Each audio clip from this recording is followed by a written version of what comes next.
Cordial saludo. Bienvenidos de nuevo a este su espacio de temas y problemas literarios. ¿Se han preguntado alguna vez qué es más importante para el ejercicio creativo de la escritura? ¿Será la inspiración? ¿Será el trabajo? ¿Cuáles han sido las rutinas de algunos grandes escritores? ¿Cuál es el papel que tiene en la producción literaria para el escritor establecer una rutina? ¿Cómo podemos hacerlo?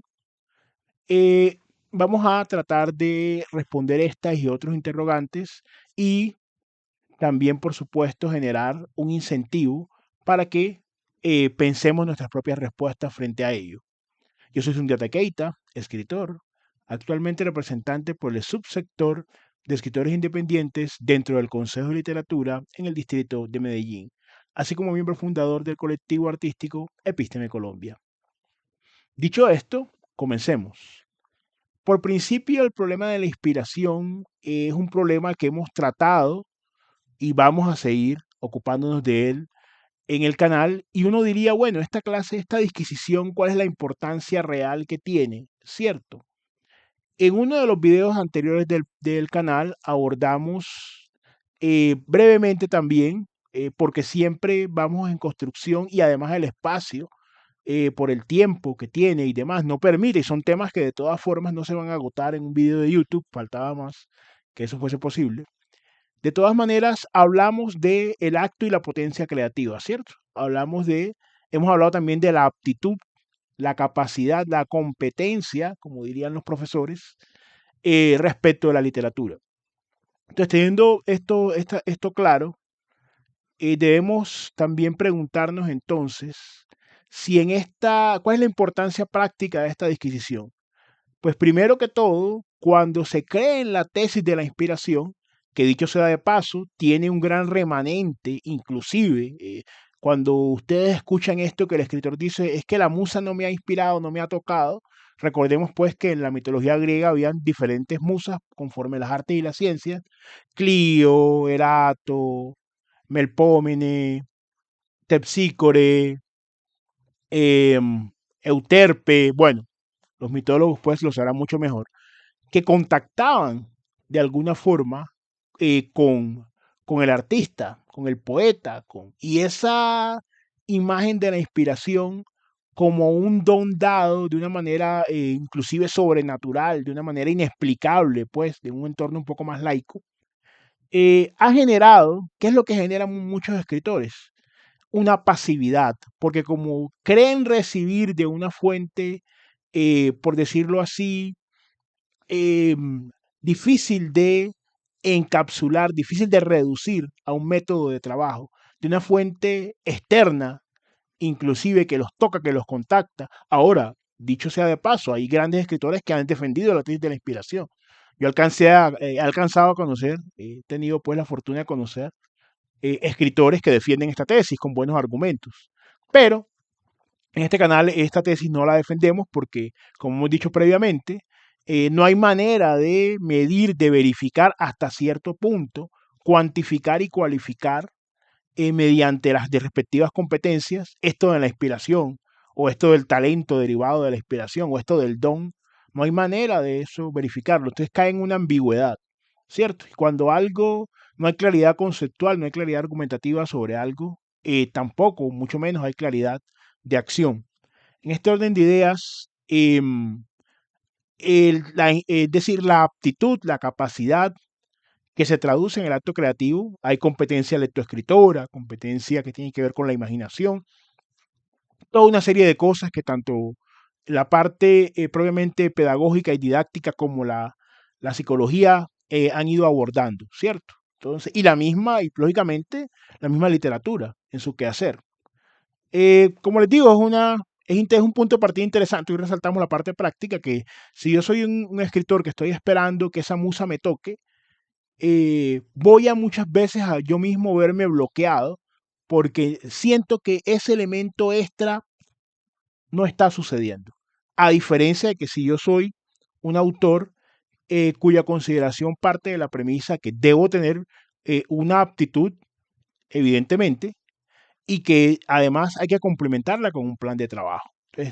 Dicho esto, establecido como primer punto, rápidamente, eh, mirando de más de 10, de 15 escritores, las rutinas de escritura. Por ejemplo, vamos a hablar de tres grandes autores distintos en tiempo y espacio. Primero, Víctor Hugo. Víctor Hugo, nos dicen pues los biógrafos y demás, respecto a sus hábitos como escritor.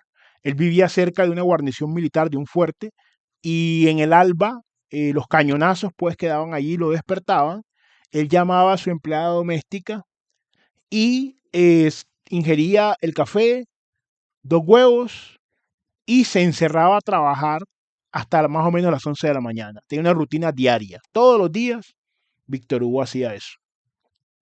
Frank Kafka, gran escritor, tuvimos acá en el canal uno de sus cuentos. También tenía una rutina, pero la vida de Kafka, y vamos a ver también las circunstancias materiales, ¿cierto? Porque el escritor no realiza su labor en el aire, lo predeterminaron como él trabajaba, ¿cierto? Con una firma de abogados y tenía pues todo este tema de seguros y atenderlo y demás, y estaba en un ambiente de oficina y además vivía con su familia en un lugar ruidoso. Kafka, a diferencia de Víctor Hugo, que contaba con una mayor amplitud económica y de espacio y dispositiva, tenía que esperar, él mismo lo dice en una de las cartas que un biógrafo cita, de 1912, si mal no recuerdo. En esta carta Kafka manifiesta que él tenía que esperar hasta las 22:30, o sea, 10:30 de la noche, e inclusive muchas veces hasta las 23:30. Y si él se sentía con inclinación, con el ánimo y con la suerte para escribir, lo hacía hasta la 1, a las 2, a las 3, a veces hasta las 6 de la mañana. Entonces Kafka era nocturno por sus circunstancias, ¿cierto? Por el ruido, por el espacio, por una serie de cosas. Tolstoy, por su parte, León Tolstoy, tenía también una férrea disciplina que imponía además a las personas de la casa, no se podía entrar a su estudio. Su hijo Sergei Tolstoy manifestó posteriormente que cuando su padre escribía, las puertas, con las habitaciones contiguas, Tolstoy lo que hacía era que les ponía llave y candado para que nadie lo fuera a molestar mientras él estaba escribiendo. Y Tolstoy mismo manifiesta algo así como que él requería escribir todos los días sin falta, no tanto para asegurar el éxito de lo que escribía, como para no romper su propia rutina. También escribía todos los días desde temprano y él también sometía un poco, pues recordemos, igual es otro momento histórico, a las personas que ahí vivían para él poder dedicarse a escribir. Entonces las rutinas son importantes. Vemos que estos escritores, y ustedes van a ver, lógicamente, diferencia entre los escritores, pero muchos tienen una rutina consistente. Entonces, en este orden de ideas, lo primero, es importante, entonces tiene una importancia práctica la rutina del escritor. Otra situación, que podemos apoyarnos en múltiples documentos que existen, es decir, tanto en el sector público como en el sector privado de cada uno de esos países, ustedes pueden encontrar documentación en la cual se generan, no vamos a entrar en los vericuetos metodológicos porque no es motivo del canal, ni yo soy un experto en metodología y todo lo demás, pero cuando uno estudia eso, así sea tangencialmente, por fines puramente operativos o porque ya está trabajando en el sector público, el sector privado, uno se da cuenta que hay unos modelos de gestión eh, que se pueden aplicar también a nosotros.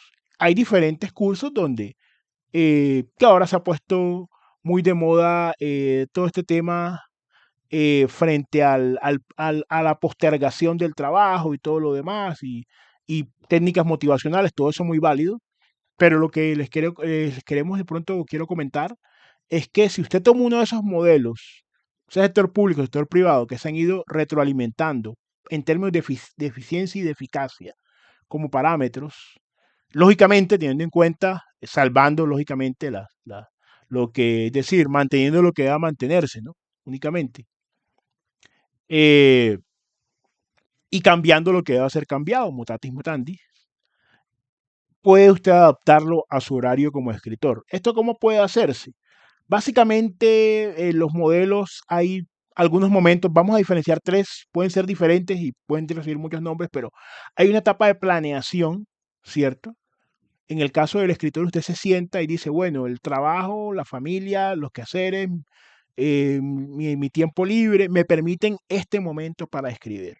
Usted se sienta, lo hace en una herramienta digital, que hay muchas agendas, programadores, planificadores, o lo hace en una hoja, ¿cierto? Voy a dedicarme a escribir en este momento, una planeación. No solamente frente a lo que usted va a escribir, lógicamente, que ya es otra cuestión, tema para otro asunto, digamos, para otro programa, ¿cierto? Sino estamos hablando de las condiciones exteriores, las condiciones materiales que van a posibilitar ese ejercicio. Entonces hay una planeación, hay un momento de ejecución, lógicamente, donde usted ya dispuso, voy a escribir 3 veces a la semana, voy a escribir 5 veces a la semana. Si escribo 3 veces, perdón, escribo entonces 3 horas o escribo 4 horas 3 veces, ¿es cierto? Son 12 horas. Si escribo 5, entonces escribo menos horas o lo hago todos los días, menos tiempo. Voy a complementarlo con las lecturas o voy a dejar de leer mientras escribo, esa clase de cosas.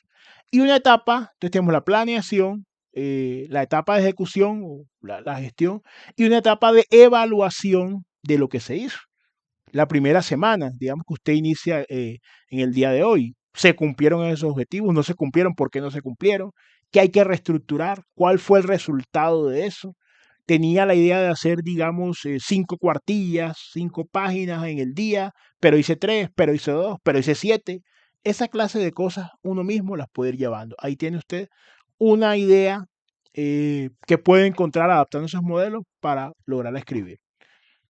Entonces, así se puede construir una rutina teniendo en cuenta esos principios. Y evidentemente, como hemos dicho, que hay otras ayudas y otros sistemas también que se pueden implementar. Esto es solamente adaptar eso y traerlo a la actividad literaria.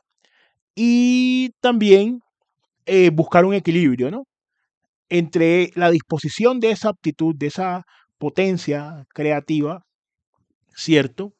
Y la estructura de trabajo, ¿cierto? No violentar esa aptitud, sino que eh, exigirse hasta cierto punto, teniendo en cuenta las otras cosas, la familia, el tiempo libre, otras actividades, el trabajo, lógicamente, y poder balancear eso, ¿cierto?